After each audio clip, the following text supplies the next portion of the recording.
அன்பார்ந்த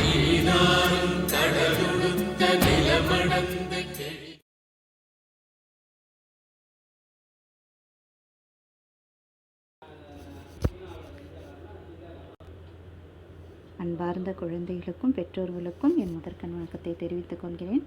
7th grade பள்ளியிலிருந்து தமிழ் ஆசிரியை பேசுகின்றேன். குழந்தைகளே, நம்ம இயல் 1 5ஆம் வகுப்புக்குரிய பாடங்களை நம்ம பார்த்துட்டோம் இல்லையா? இப்போ நம்ம என்ன பார்க்க போகிறோம்னா, இயல் 2 உள்ள செய்யுள், உரைநடை, துணைப்பாடம், இலக்கணம். இந்த இயல் 2 நம்ம முதல்ல இயல் 1 என்னென்ன பார்த்தோமோ அதே போன்று தான், ஆனால் தலைப்புகள் வெவ்வேறாக இருக்கும். சரிங்களா? இப்போ இயல் 1 முதலில் நாம் பார்க்க இருப்பது செய்யுள். செய்யுள்னால் நான் உங்களுக்கு ஏற்கனவே சொல்லியிருக்கேன், ஒரு பாடல் வடிவில் இருக்கும். அதை நம்ம கற்றுணர்ந்து பொருளறிஞ்சு படிக்கணும். அது மட்டும் இல்லாத பாடலை பாடவும் செய்யணும். இந்த இயல் 2 கற்றல் நோக்கங்கள்னு பார்த்திங்கன்னா, கல்வியின் அவசியத்தை உணர வேண்டும், கற்றவர்களின் குணம் மேம்பட்டு நிற்கும் என்பதை உணர்வர். எப்பொழுதுமே படித்தவங்க தான் இல்லையா? பொறுமையால் எதையும் சாதிக்க முடியும் என்பதை உணர்வர். பெயர்ச்சொல் வினைச்சொல் வேறுபாடு அறிவர், மொழித்திறன் பெறுவர். இப்போ இதுக்கு அடுத்தது நம்ம இயல் 2 செய்யுள்.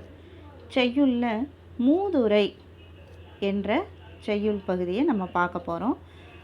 மூதுரையினுடைய நூல் குறிப்பு. மூதுரையின் நூல் குறிப்பு. முதுமையான அறிவுரைகளை கொண்டது மூதுரை. மூதுனாலுமே என்னன்னு பார்த்தீங்கன்னா, முதியவர்கள், அதாவது நம்மளோட வயசானவங்க, சான்றோர்கள் கூறிய அறநெறிகள்னு சொல்லுவாங்க. இந்நூலுக்கு வாக்குண்டாம் என மற்றொரு பெயரும் உண்டு. இந்நூலில் நீதி கருத்துக்கள் எளிமையான நடையில் கூறப்பட்டுள்ளன. இந்நூலை இயற்றியவர் ஔவையார். ஔவையாரை பற்றி தெரியும் உங்களுக்கு இல்லையா? இவர் ஆத்திசூடி, கொன்றைவேந்தன், நல்வழி முதலிய பிற நீதி நூல்களையும் இயற்றியுள்ளார். நீதினா என்னன்னு பார்த்தீங்கன்னா, அதாவது பொய், அதாவது சின்ன சின்ன விஷயத்துக்கெல்லாம் நீங்களாம் என்ன சொல்வீங்க? நிறைய பொய் பேசுவீங்க இல்லையா? அப்படி நிறைய பொய் பேசக்கூடாது. சரிங்களா? அந்த பொய் பேசாமல் நம்ம நீதியோடு நம்ம வாழ்ந்துட்டு வந்தோம்னா நம்ம எதையும் சாதிக்கலாம். மனுநீதி சோழனை பற்றி கேள்விப்பட்டிருப்பீங்க இல்லையா? நீதி என்பது விலங்கினங்களுக்கும் ஒன்று தான், மனிதர்களாகிய நமக்கும் ஒன்று தான். சரி, இப்போ இந்த மூதுரையினுடைய பாடலை நம்ம பார்க்க போகிறோம். சரிங்களா? இப்போ செய்யுள் மூதுரை.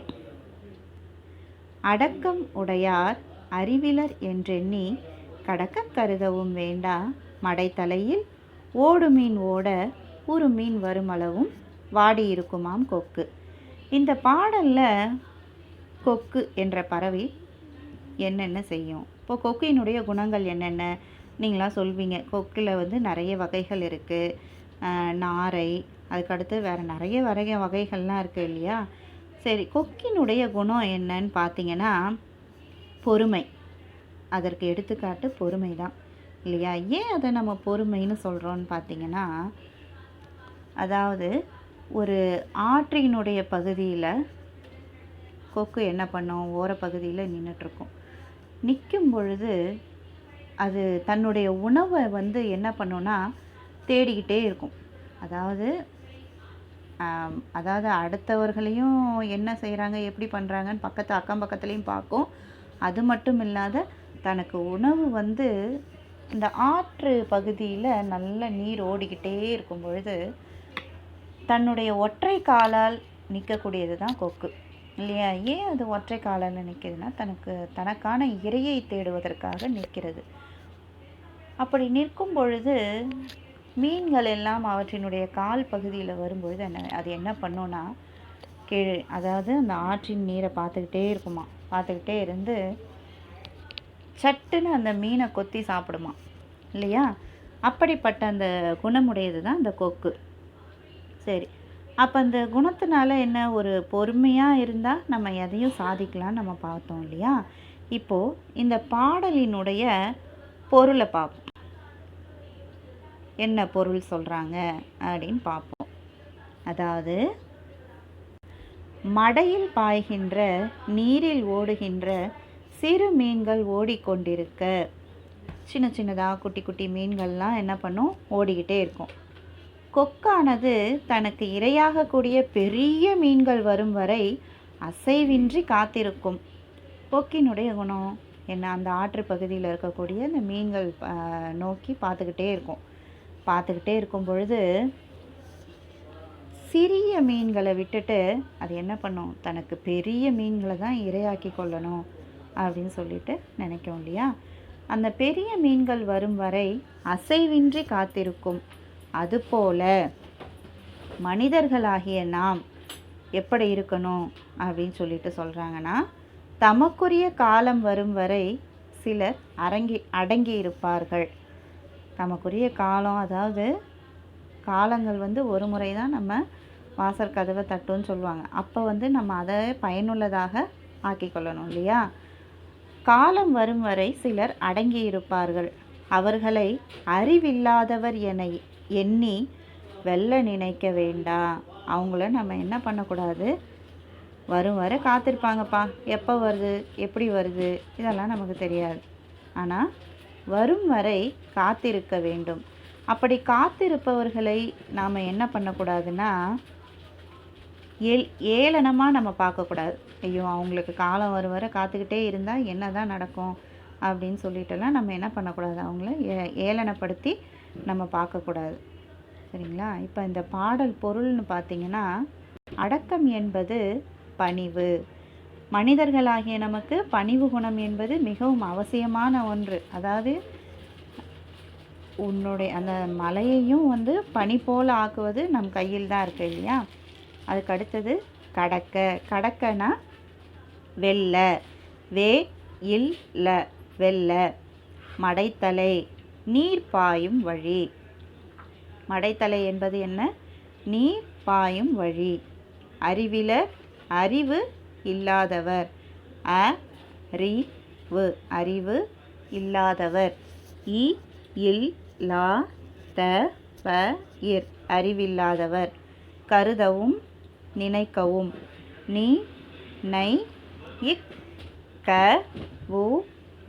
நினைக்கவும். உருமீன். உருமீன்னா பெரிய மீன். உரு என்பது உரிச்சொல். அந்த பெயர் சொல், வினைச்சொல், இடைச்சொல்லாம் வரும். நீங்கள் படிப்பீங்க இன்னும் அடுத்த வகுப்பு போனீங்கன்னா. அப்போ அந்த உரு என்பது உரிச்சொல் வகையை சார்ந்தது. உரு என்பதன் பொருள் பெரிய மீன். உருமீன் என்பது பெரிய மீன். திரும்பவும் சொல்கிறேன் குழந்தைங்களா, அதாவது மடையில் பாய்கின்ற நீரில் ஓடுகின்ற சிறு மீன்கள் ஓடிக்கொண்டிருக்க குட்டி குட்டி மீன்கள்லாம் போகும்.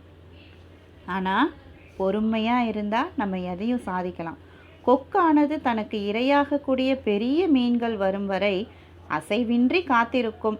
அதுபோலத்தான் தமக்குரிய காலம் வரும் வரை சிலர் அடங்கி இருப்பார்கள். காலம் வரட்டும், அதாவது நம்மலாம் சொல்லுவோம் இல்லையா, அதாவது எனக்குன்னு ஒரு காலம் வரும்டா, நம்ம அது அப்போ நம்ம பார்த்துக்கலாம் எல்லாத்தையும் அப்படின்னு சொல்லிட்டு நம்ம பேசுவோம் நண்பர்களிடத்தில்.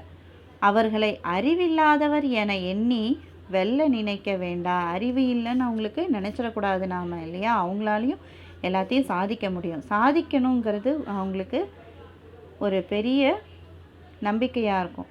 அத்தகைய நம்பிக்கையை கொண்டு நம்ம அனைவரும் முன்னேறணும். அதுபோல் தமக்குரிய காலம் வரும் வரை சிலர் அடங்கியிருப்பார்கள். அவர்களை அறிவில்லாதவர் என எண்ணி வெல்ல நினைக்கக்கூடாது. இப்போ மறுபடியும் நம்ம பாடலுக்கு போகலாம்.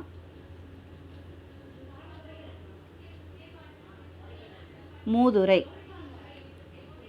அடக்கமுடையார் அறிவிலர் என்றெண்ணி கடக்க கருதவும் வேண்டா. மடைத்தலையில் ஓடுமீன் ஓட உருமீன் வருமளவும் வாடியிருக்குமாம் கொக்கு. இப்பாடலை இயற்றியவர் ஔவையார். பார்க்கலாம் வாங்க. நன்றி, வணக்கம் மாணவர்களே. அது மட்டும் இல்லாமல் கொடுக்கப்பட்டுள்ள இந்த வீட்டு பாடங்களை சரியான முறையில் செய்துட்டு வரணும். இந்த மூதுரை பாடலை 2 முறை எழுதுங்க. அதற்கு அடுத்ததாக இதில் உள்ள சரியான சொல்லை தெரிவு செய்க. என்றெண்ணி என்ற சொல்லை பிரிக்க கிடைப்பது என்று கூட்டல் எண்ணி. அதாவது ஆ நெடில். அதற்கு அடுத்ததாக மடை கூட்டல் தலை என்பதனை சேர்த்து எழுத கிடைக்கும் சொல் மடைத்தலை. மடை இத்தலை, மடைத்தலை. வரும் கூட்டல் அளவும் என்பதனை சேர்த்து எழுத கிடைக்கும் சொல் வருமளவும். வ ரு ம ல உ இம், வருமளவும். அறிவிலர் என்பதன் எதிர்ச்சொல் அறிவிலர் என்பதன் எதிர்ச்சொல். நல்லா இந்த இடத்துல கவனிங்க. அறிவு இலர் என்பதன் எதிர்ச்சொல் அறிவுடையவர். அ ரி உ டை ய வ இர், அறிவுடையவர். எண்ணுதல் இச்சொல்லுக்குரிய பொருள் எண்ணுதல் இச்சொல்லுக்குரிய பொருள் நினைத்தல். நீ நை இத் த இல், எண்ணுதல் இச்சொல்லுக்குரிய பொருள் நினைத்தல். இந்த 5 சரியான விடைகளை தேர்ந்தெடுத்து எழுதவும். அது மட்டும் இல்லாமல் இந்த பாடல்களை 2 முறை எழுதி சொல் பொருள் 2 முறை. சரியா மாணவர்களே? கொடுக்கப்பட்டுள்ள இந்த வீட்டு பாடங்களை சரியான முறையில் செய்து படித்து கொண்டு வர வேண்டும். நன்றி, வணக்கம்.